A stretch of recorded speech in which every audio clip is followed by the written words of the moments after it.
Friends, நான் அஸ்வின் பாபு.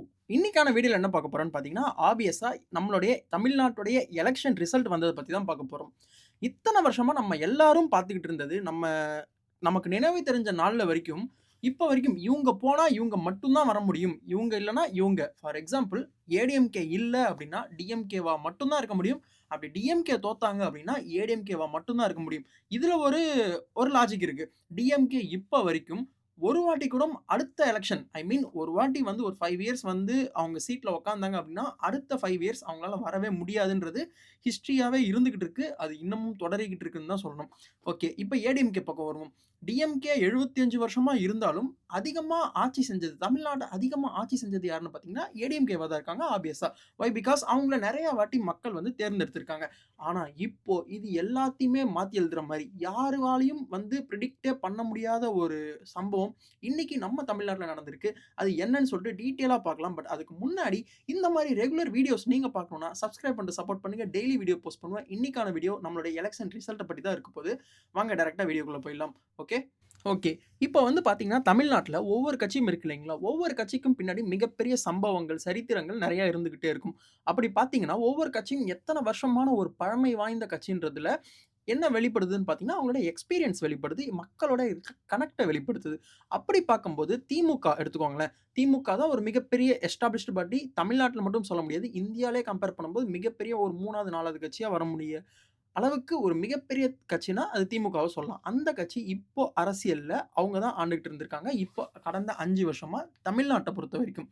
திமுகவ எடுத்துக்கிட்டீங்கன்னா, கிட்டத்தட்ட 55 வருஷத்துக்கும் மேல இருக்க ஒரு ஒரு வெல் எஸ்டாபிஷ்டு பார்ட்டினா, அது திமுகவ நம்ம சொல்லலாம். ஓகே. அப்படியே அதிமுக வரலாமே. அதிமுக பார்த்தீங்கன்னா, கிட்டத்தட்ட 55 வருஷத்துக்கு மேல இருக்க ஒரு கட்சி. அவங்க ஆரம்பிச்சு அத்தன வருஷம் ஆகியிருக்கும். அப்பன்னா நீங்க யோசிச்சு பாருங்க. அங்க இருக்க ஒவ்வொரு கேண்டிடேட்ஸும், அங்க இருக்க ஒவ்வொரு பெர்சனும் எந்த அளவுக்கு வந்து அரசியல உள்வாங்கியிருப்பாங்க, எந்த அளவுக்கு மக்களோட கனெக்டடா இருந்திருப்பாங்க, மக்களுடைய தேவைகள பூர்த்தி செஞ்சிருப்பாங்க, பூர்த்தி செய்யாம போயிருப்பாங்க. அது வேற விஷயம். பட் ஆனா, எவ்வளோ வந்து மக்களோட மக்களா நின்னு போராடி இருப்பாங்கன்னு நம்ம எல்லாருக்குமே வந்து இத்தன வருஷம் இருந்திருக்கத பார்த்தாலே தெரியும் இல்லைங்களா? அந்த அளவுக்கு ஒரு பேக்கிரவுண்ட் இருக்க இந்த மிகப்பெரிய 2 கட்சிய எதிர்த்து 2டே வருஷம் முன்னாடி ஆரம்பிச்ச ஒரு கட்சி, இந்த 2 கட்சியும் சும்மா ஜஸ்ட் லைக் தட் நீங்க கொஞ்ச நேரம் ஓரமா போய் விளையாடுங்கப்பா அப்படின்னு சொல்ற மாரி இன்னைக்கான எலக்ஷன் ரிசல்ட் வந்திருக்கு. அது வந்து உண்மையிலேயே மைண்ட் ப்ளோயிங்கா இருக்கு. யாராலயுமே நம்ப முடியல. ஏன் எலக்ஷன்ல ஓட்டு போட்ட மக்களாலயுமே நெறைய பேரால கண்டிப்பா வந்து விஜய் ஒரு 10 சீட், 15 சீட் வாங்குவாரு. பட் ஆனா, ஆட்சிய பிடிக்கிறது ரொம்பவே கஷ்டம் அப்படின்னு சொல்லிட்டு இருந்தாங்க. ஏன் டிவிகேல இருக்க நண்பர்களே நெறைய பேரு யோசிச்சா, அது மிகப்பெரிய ஒரு இதுனா, முடியுமா? முடியாதான்னு கேட்கிறது தான். இதெல்லாம் ஒரு பக்கம் இருக்கட்டும். இப்ப டிவிகே வந்து இவ்ளோ சீட் ஜெயிச்சிருக்காங்க. இது ஒரு பக்கம் இருக்கட்டும். ஆனா நான் சொல்லிர்றேன். எத்தன சீட் ஜெயிச்சிருக்காங்கன்னு நான் சொல்றேன்.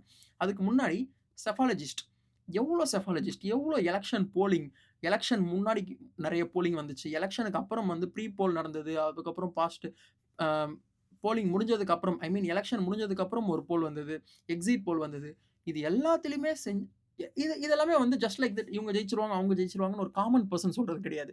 இவங்கலாம் சொன்னது வந்து இதுக்காகவே படிச்சுட்டு, இதுக்காகவே ஒரு படிப்பு இருக்கு. செஃபாலஜிஸ்ட்ன்னு அதுக்காக படிச்சு பல எக்ஸ்பீரியன்ஸ். அவங்க எல்லாருமே பார்த்தீங்கன்னா, நெறைய எலக்ஷன்ஸ் இந்தியால மட்டும் கிடையாது. வேர்ல்ட் வைட் எந்த இதுல நடந்தாலும், இந்த இந்த ஒரு சயன்ஸ் பேஸ்டு ஒரு டெக்னிக்க யூஸ் பண்ணி இவங்க ஜெயிப்பாங்க, இவங்க தோப்பாங்க அப்படின்னு முன்னாடியே கணிக்கக்கூடியவங்க இந்த செஃபாலஜிஸ்ட். இவங்க சொல்ற சில டைம் வந்து பார்த்தீங்கன்னா, ரொம்பவே கரெக்ட்டா இருக்கும். சில சமயம் தவறா போறதுக்கு பல வாய்ப்புகள் இருக்கு. பட் ஆனா, இப்போ இந்த எலக்ஷன பொறுத்தவரைக்கும் எல்லாருமே சொன்ன ஒரு மிக முக்கியமான ஒரு கட்சி என்னன்னா, திமுக கண்டிப்பா ஆட்சிய பிடிக்கும். அவங்க தான் வந்து செஃபாலஜிஸ்ட் அந்த எலக்ஷன் போலிங் அப்போ பார்த்தீங்கன்னா, கருத்து கணிப்புல வந்து திமுக தான் ஃபர்ஸ்ட் வருவாங்க. நெக்ஸ்ட் வந்து பார்த்தீங்கன்னா, அதிமுக வருவாங்க. சில இடங்கள்ல டிவிக்கே வரதுக்கு வாய்ப்புகள் இருக்கு. பட் ஆனா, அதுவுமே கொஞ்சம் கஷ்டம். அப்படின்ற ஒரு ஸ்டேட்மெண்ட்ட மட்டும் தான் ஆணித்தனமா, அழுத்தமா சொல்லிக்கிட்டு வந்தாங்க. பட் ஆனா, ஒரே ஒரு கம்பெனி மட்டும் ஃபார் எக்ஸாம்பிள் ஆக்சிஸ் இந்தியான்னு சொல்லிட்டு ஒரு மிக முக்கியமான ஒரு கம்பெனி. அவங்க வந்து சொன்னது நெறைய இடத்துல ஃபேக் கிடையாது. நெறைய இடத்துல சரியாவும் இருந்திருக்கு, தவறாவும் இருந்திருக்கு.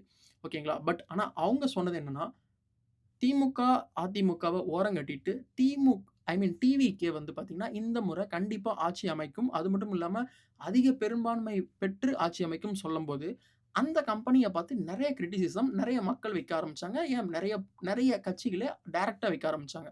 ஏன் கூட இருக்கிற செஃபாலஜிஸ்ட் நெறைய பேரே வந்து பார்த்தீங்கன்னா, அது வந்து தப்பு. இவங்க வந்து ஒரு ஃபேமுக்காக வந்து 10 பேர் ஒண்ணு சொன்னாங்கன்னா, 11ஆவதா ஒருத்தன் வந்து டிஃபரெண்ட்டா சொன்னா எல்லாரும் அவன திரும்பி பார்ப்பாங்க இல்லைங்களா? அந்த ஒரு பேசிக் இதுக்காக எல்லாருமே அப்படி சொல்லியிருக்காங்க. இது ரொம்பவே தவறான ஒண்ணு இது அப்படின்னு சொல்லிட்டு இருந்தாங்க. பட் ஆனா இன்னைக்கு போலிங் ரிசல்ட் வந்தது எப்படி இருக்குன்னா, திமுக கிட்டத்தட்ட 73 சீட் ஜெயிச்சிருக்காங்க. ஓகேங்களா? இப்போ இப்போ வரைக்கும் ஃபைனல் ரிசல்ட் வந்துருச்சு. திமுக 73 சீட் ஜெயிச்சிருக்காங்க. அதிமுக வந்து பார்த்தீங்கன்னா, 53 சீட்டு தான் ஜெயிச்சிருக்காங்க. இதெல்லாம் சொல்றியே, ஐ மீன் இந்த டிவிக்கே எவ்வளோ ஜெயிச்சிருக்காங்க அப்படின்னு நமக்கு தெரியணும் இல்லைங்களா? 108 சீட் ஜெயிச்சிருக்காங்க. 10 சீட்டு ஜெயிச்சா அரசியல விட்டே போயிர்றேன்னு சில பேர் சொன்னாங்க. பட் ஆனா 1 சீட்டு ஜெயிச்சா கூட நான் அரசியல பேச மாட்டேன்னு பல பேர் சொல்லியிருக்காங்க. ஆனா 2 வருஷம் முன்னாடி ஆரம்பிச்ச ஒரு கட்சி, உலகமே திரும்பி பார்க்குற அளவுக்கு, உலகம் திரும்பி பார்க்கலனாலும் இந்தியால இருக்கவங்க எல்லாருமே திரும்பி பார்க்கணும். ஆனா அவ்ளோ பெரிய மேட்டர் இது. 2 வருஷம் முன்னாடி ஆரம்பிச்ச கட்சி 108 சீட்டு ஜெயிச்சு, தனிப்பெரும்பான்மையோட ஜெயிச்சிருக்காங்க. ஆனா, ஆட்சி அமைக்கணும்னா 118 சீட் வேணும். அதுக்கு வந்து இன்னும் சில காலங்கள் இருக்கு. அந்த அவகாசத்துக்குள்ள அவங்க அத சரி பண்ணிடுவாங்க. பட் ஆனா, இதுல நம்ம முக்கியமா பார்க்க வேண்டியது என்னன்னு பார்த்தீங்கன்னா, தோத்தவங்கலாம் யாரு? யார பீட் பண்ணி ஜெயிச்சிருக்காங்கன்னு பார்த்தீங்கன்னா, sitting chief minister, I mean current chief minister CM Stalin அவர்கள், அவங்களுடைய தொகுதியில வந்து பார்த்தீங்கன்னா, மோசமா தோத்துருக்காங்க. சும்மா ஒரு 10 சீட் 10 ஓட்டு, 20 ஓட்டுலாம் கிடையாது. 1000த்துக்கும் மேற்பட்ட கணக்கான ஓட்டுல அவங்க வந்து பார்த்தீங்கன்னா, ஸ்டாலின் தோற்கடிக்கப்பட்டிருக்காங்க. கிட்டத்தட்ட 3 வாட்டி கொளத்தூர் தொகுதியில ஜெயிச்ச ஒரு பெர்சன். அதுவும் இல்லாம தமிழ்நாட்டுடைய சீஃப் மினிஸ்டர். அப்பன்னா எந்த அளவுக்கு ஆன்டி இன்கம்பன்சி ஊடுருவிருக்கு. எத்தன மக்களுக்கு வந்து இதனால பாதிக்கப்பட்டிருக்குன்னு நீங்க யோசிச்சு பாருங்க. அதனால மட்டும் தான் இந்த அளவுக்கான ஒரு மிக பயங்கரமான ஒரு ரிசல்ட்ட இந்த எலக்ஷனுடைய ரிசல்ட் காட்டியிருக்குன்னு நான் நான் நம்புறேன். இது ஒரு பக்கம் இருக்கும்போது, ஓகே. இதெல்லாம் ஒரு பக்கம் இருக்கட்டும். ஓகேங்களா? முக்கியமா இந்த மத்த 2 கட்சி சொன்னேன் இல்லைங்களா? அந்த திமுக, அதிமுக இவங்க எல்லாருமே டைரக்ட்டா வந்து இந்த இதுல வந்து வந்து அந்த போட்டியில கலந்துக்கிட்டாங்களான்னு பார்த்தீங்கன்னா, கண்டிப்பா கிடையாது. இவங்க ஒவ்வொருத்தவங்களும் தன்னுடைய டீமால கலந்துக்கிட்டாங்க. தன்னோட டீம்லாம் வந்து பார்த்தீங்கன்னா, எத்தன பேர் ஒவ்வொரு கட்சியிலயும் பார்த்தீங்கன்னா, திமுக வந்து ஒரு அலையன்ஸ் வச்சிருப்பாங்க. அலையன்ஸ்னா நான் ஒரு இந்த ஒரு சண்டை ஒரு போட்டிக்கு போறாங்க அப்படின்னா, என் டீம்ல ஒரு 10 பேர் இருக்காங்க. என் டீம்ல ஒரு 5 பேர் இருக்காங்க. அப்படி திமுக கூட வந்து பார்த்தீங்கன்னா, மோர் தென் 20 பிளேயர்ஸ் வந்தாங்க. 20 கட்சி 20 கட்சியும் சேர்த்து வந்து எலக்ஷன ஃபேஸ் பண்ணாங்க. அப்படி ஃபேஸ் பண்ணி 73 ஓட்டுகள். 73 சீட்ட அவங்க செக்யூர் பண்ணியிருக்காங்க. அதிமுக வந்து பார்த்தீங்கன்னா, அவங்களும் வந்து ஒரு 4ல இருந்து ஒரு 5 கட்சிய வந்து கூட வச்சுக்கிட்டு தான் இந்த எலக்ஷன ஃபேஸ் பண்ணாங்க. ஃபேஸ் பண்ணியும் பார்த்தீங்கன்னா, அவங்க செக்யூர் பண்ண முடிஞ்சது 53 தான். அப்ப டிவிகே, தாவேகா எவ்வளோ வந்தது அப்படின்னு பார்த்தீங்கன்னா, தனியா எந்த ஒரு சப்போர்ட்டும் இல்லாம, ஐ மீன் எந்த ஒரு எலக்ஷன் சப்போர்ட்டும் ஐ மீன் எந்த ஒரு கட்சியோட சப்போர்ட்டும் இல்லாம டைரக்ட்டா வந்து ஃபேஸ் பண்ணி, இப்போ வந்து பார்த்தீங்கன்னா 108 சீட் செக்யூர் பண்ணியிருக்காங்க. இது எவ்வளோ பயங்கரமான விஷயம்னு என்னால சுத்தமா வந்து எப்படி நடந்ததுன்னு க கணிக்கவும் முடியல, நம்பவும் முடியலன்னு தான் சொல்ல முடியும். ஓகேங்களா? பட் ஆனா அதுதான் உண்ம. அதுதான் நடந்திருக்கு. சரி ஓகேப்பா. இதெல்லாம் வந்து பார்த்தீங்கன்னா, அரசியல் எல்லாம் ஓகே. சின்ன பசங்க வந்தாங்க. புதுசா ஓட்டு போட்டவங்க வந்தாங்க. அவங்களுக்கு வந்து விசில்ன்ற சின்னம் வந்து தெரிய வந்தது. அவங்க வந்து போட்டாங்க அப்படின்னு சொல்லலாம். பட் ஆனா பெரியவங்க நீங்க யோசிச்சு பாருங்க. பல வருஷமா அந்த உதயசூரியன்ற அந்த சின்னத்துக்கும், ரெட்டலைன்ற சின்னத்துக்கும் போட்டு, போட்டு பல வருஷமா போட்டு, போட்டு அவங்க பழகுன ஒருத்தங்க எப்படி 3வதா ஒரு சின்னத்த தேடி அவங்களால போட முடிஞ்சது? எப்படி மக்கள் கிட்ட கொண்டு போய் சேர்க்க முடிஞ்சது? இது வெறும் வந்து திரை கவர்ச்சியால மட்டும் தான் வந்துச்சுன்னு நெறைய பேர் சொல்லிக்கிட்டு இருக்காங்க. இப்ப வரைக்கும் பார்த்தீங்கன்னா, தோத்து போனதுக்கு அப்புறமும் நெறைய பேர் என்ன சொல்றாங்கன்னா, திரை திரை கவர்ச்சியால மட்டும் தான் இவங்களால ஜெயிச்சிருக்காங்க அப்படின்னு சொல்றாங்க. இது எந்த அளவுக்கு நம்மளால ஏத்துக்க முடியும்? நீங்க யோசிச்சு பாருங்களேன். திரை கவர்ச்சியால மட்டும் எப்படி இது நடக்க முடியும்?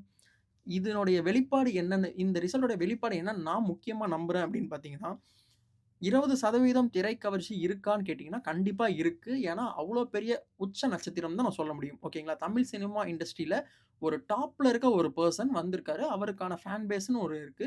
அது வந்து இங்க ஆக்ட் ஆயிருக்கா? கண்டிப்பா ஆக்ட் ஆயிருக்கு. அது ஒரு மிகப்பெரிய ரோல் ப்ளே பண்ணியிருக்கு. பட் ஆனா மீதி இருக்க ஒரு 50% வந்து நீங்க யோசிச்சு பாருங்களேன். இவங்க எப்படி ஓட்டு போட்டுருக்காங்கன்னா, ஆல்ரெடி கடந்த ஆண்டு அவங்களுக்கு கிடைச்ச ஒரு மோசமான ஒரு ஆட்சி நிலைமையும், அதுக்கு முன்னாடி அவங்க ஃபேஸ் பண்ணிக்கிட்டு இருந்த சின்ன சின்ன ப்ராப்ளம்ஸ் தான். ஏன்னா எல்லாருமே ஏதோ ஒரு வகையில பாதிக்கப்பட்டிருக்காங்க.